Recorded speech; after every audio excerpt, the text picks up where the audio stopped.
બાપુ એક સુંદર મજાનો ધાર્મિક અને ભક્તિમય પ્રસંગ છે અને આ પ્રસંગમાં આજે આપણે વાત કરવી છે સોમનાથ મંદિરના દરવાજાનું રહસ્ય શું છે. સોમનાથ મંદિરે પેઢી દર પેઢી લોકોને આકર્ષિત કર્યા છે, જેમાં ભારતીયો અને વિદેશીઓ બંનેનો સમાવેશ થાય છે. ફક્ત સોમનાથ મંદિર જ નહીં, પરંતુ મંદિરનો મુખ્ય દરવાજો પણ ઇતિહાસમાં વિશેષ મહત્વ ધરાવે છે.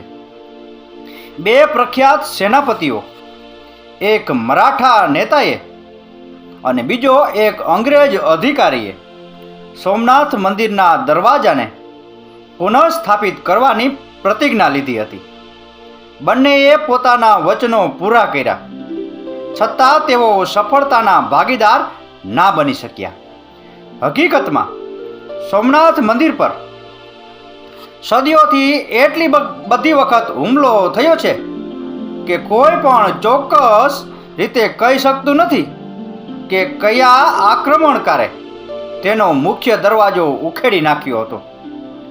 ગજનવીએ મંદિરની મૂર્તિઓ પણ લૂંટી લીધી હતી અને અલાઉદ્દીન ખિલજીના સેનાપતિ ઉલુઘ ખાને પણ બંને મૂર્તિઓ તેમના સંબંધિત શહેરો ગજની અને દિલ્હીમાં મસ્જિદોના પગથિયા પર સ્થાપિત કરવામાં આવી હતી. સોમનાથ મંદિર આ રાષ્ટ્રની ઓળખનું એટલું પ્રતીક બની ગયું કે તેના મુખ્ય દરવાજાને પુનઃસ્થાપિત કરવું એ તેના પર શાસન કરનારા ઘણા સેનાપતિઓ માટે પ્રતિષ્ઠાનો વિષય માનવામાં આવતો હતો. પછી ભલે તે મરાઠા હોય કે વિદેશી બ્રિટિશ. 1761માં પાણીપતના ત્રીજા યુદ્ધ પછી મરાઠા શક્તિ નબળી પડી ગઈ હતી.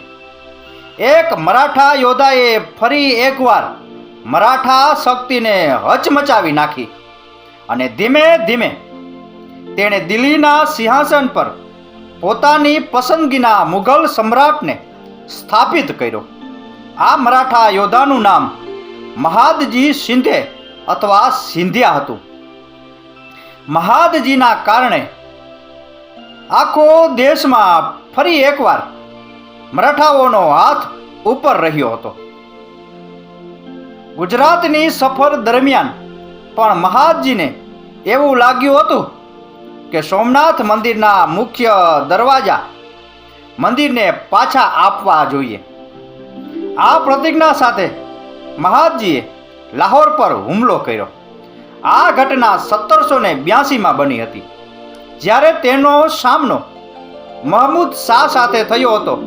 મહાદજીને માહિતી મળી હતી કે સોમનાથ મંદિરના મુખ્ય દરવાજા લાહોરના મહમૂદ શાહના કબજામાં છે.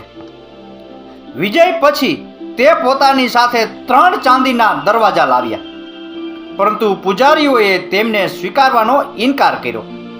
જોકે તે જાણી શકાયું નથી કે તે દરવાજા અસલી હતા કે નકલી હતા, કે પૂજારીઓએ મુખ્ય દરવાજા સ્વીકારવાનો ઇનકાર કેમ કર્યો. પછીથી દરવાજા ઉજ્જૈન મોકલવામાં આવ્યા હતા અને ઉજ્જૈનના મહાકાલેશ્વર જ્યોતિર્લિંગ અને ગોપાલ મંદિરમાં રાખવામાં આવ્યા છે. આ ઘટનાના લગભગ 60 વર્ષ પછી કોઈને ફરીથી સોમનાથ મંદિરના આ દરવાજા યાદ આવ્યા. જે કોઈને યાદ આવ્યા તે એક બ્રિટિશ અધિકારી હતા. ત્યાં સુધીમાં અંગ્રેજોએ ભારતનો મોટો ભાગ જીતી લીધો હતો. જે વિસ્તારોમાં સીધું શાસન નહોતું, ત્યાં રાજાઓ સાથેની સંધિઓથી બ્રિટિશરો એકમાત્ર સત્તા ધરાવતા હતા. પરિણામે બ્રિટિશ અધિકારીઓ પોતાને ભારતીયોનો સર્વોચ્ચ સત્તાધારી માનવા લાગ્યા.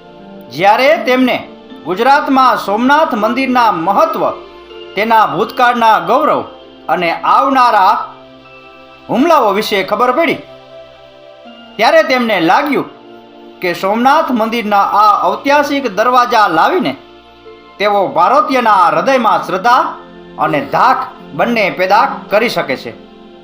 આ બ્રિટિશ અધિકારી એડવર્ડ લો, જે એલેનબરો તરીકે જાણીતા હતા, તેમણે 1842થી 1844 સુધી ભારતના બ્રિટિશ ગવર્નર જનરલ તરીકે સેવા આપી હતી. પદ સંભાળ્યા પછી તેમણે બ્રિટિશ સેનાને ગજની પાસેથી સોમનાથ મંદિરના દરવાજા પાછા મેળવવાનો આદેશ આપ્યો. તેમનું માનવું હતું કે મહમૂદ ગજનીના હુમલાઓ અને સોમનાથ મંદિરની લૂંટની વાર્તા વ્યાપકપણે જાણીતી હોવાથી તેઓ મૂર્તિઓ અને ખજાના સાથે દરવાજા ગજની લઈ ગયા હશે. ગવર્નર જનરલના આદેશ પર British commander William Nott Afghanistan તરફ કૂચ કરી નોટના નેતૃત્વમાં 43મી બંગાળ નેટિવ ઇન્ફન્ટ્રીએ 30 ઓગસ્ટના રોજ ગજની પર હુમલો કર્યો અને 6 સપ્ટેમ્બર સુધીમાં કિલ્લો કબજે કરી લીધો.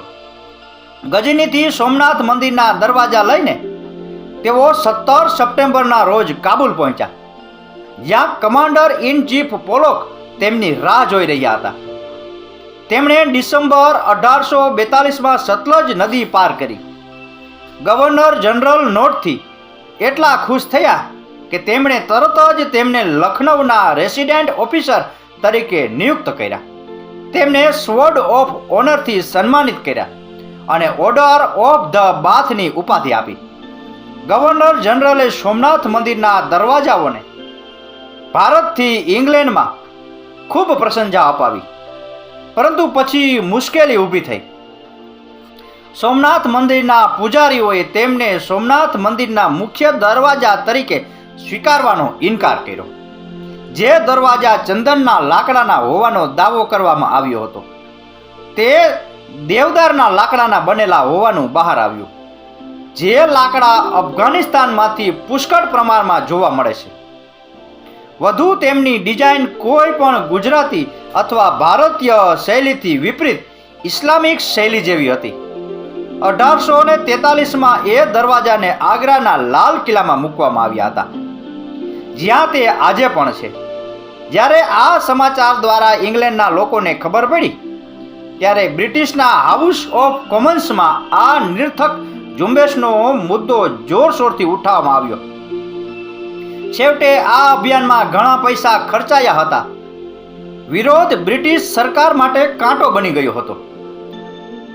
સરકારનો ગુસ્સો ગવર્નર જનરલ પર પડ્યો અને બીજી ઘણી નિષ્ફળતાઓને કારણે તેમને તેમના પદ પરથી દૂર કરવામાં આવ્યા અને પછીના વર્ષે તેમને પાછા બોલાવવામાં આવ્યા. આમ આજ સુધી સોમનાથ મંદિરના મૂળ દરવાજાઓનું શું થયું તે અજાણ છે. આ દરવાજા માટે 2 વખત ચડાઈ કરવામાં આવી હતી અને વિજય પણ મેળવ્યો હતો. છતાં સોમનાથ મંદિર વહીવટ તંત્રે ક્યારેય એ દરવાજાને અપનાવ્યા ન હતા. આમ સોમનાથ મંદિરના દરવાજાઓનું રહસ્ય એ રહસ્ય જ રહેલું છે.